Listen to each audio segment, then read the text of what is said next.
Hi అండి, అందరికీ నమస్కారం. Welcome back to my channel. ఇప్పుడే అందిన వార్త, జూలై 1వ తేదీన వచ్చే మరొక 2 రోజుల్లో అయితే ఈ సర్వీసులు నిలిపివేతండి.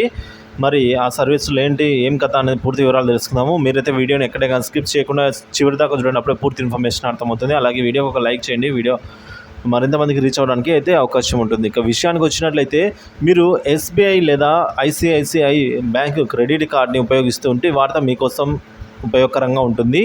ఎస్బీఐ క్రెడిట్ కార్డు సంబంధిత సేవలు జూలై 15 నుంచి నిలిపివేస్తున్నారండి. ఈ క్రెడిట్ కార్డు లావాదేవీలకు సంబంధించి 15వ తేదీ తర్వాత మీకు ఎస్బీఐ క్రెడిట్ కార్డు నుంచి ప్రయోజనాన్ని అయితే పొందలేరు. సో ఈ విషయాన్ని కంపెనీ తన కస్టమర్లకు కూడా తెలియజేసింది. ఐసిఐసిఐ బ్యాంక్ కూడా ఇప్పుడు కార్డులను మార్చడానికి అధిక రుసుము వసూలు చేస్తోంది.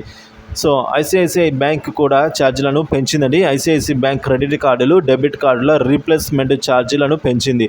డెబిట్ లేదా క్రెడిట్ కార్డు రీప్లేస్మెంట్ కోసం ఇప్పుడు ₹100కి బదులుగా ₹200 చెల్లించాల్సిన అవసరం ఉంది అని ఈ మేరకు ఐసిఐసిఐ బ్యాంకు తెలిపింది. ఈ నిబంధన జూలై 1 నుంచి అమల్లోకి రానుంది. అయితే emerald private metal credit card కోసం అయితే సుమారుగా ₹3,500 వరకు ఖర్చు అవుతుంది. అదేవిధంగా చూసుకున్నట్లయితే మనము పిఎన్బి, పంజాబ్ నేషనల్ బ్యాంక్ కూడా నిబంధనలు మార్చింది. సో తన క్రెడిట్ కార్డు వినియోగదారుల కోసం జూలై 1 నుంచి కొన్ని నిబంధనలు మారుస్తూ PNB RuPay platinum debit card వినియోగదారులకు ప్రతి 3 నెలలకు ఒకసారి మాత్రమే దేశీయ విమానాశ్రయం లేదా రైల్వే లాంజ్ యాక్సెస్ను పొందగలరని బ్యాంకు తెలిపింది. అంతర్జాతీయ విమానాశ్రయం లాంజ్ కోసం ఈ సౌకర్యాన్ని సంవత్సరానికి 2 సార్లు అందుబాటులో అయితే ఉంటుంది అని చెప్పడం జరిగింది. సో 2 సార్లు యాక్సెస్ అయితే ఉంటుందని లాంజ్ యాక్సెసింగ్ ఎయిర్పోర్ట్లట. ఇక ఎస్బీఐ ఈ సౌకర్యాన్ని నిలిపివేయనుంది. ఎస్బీఐ కార్డులు జూలై 15వ తేదీ నుంచి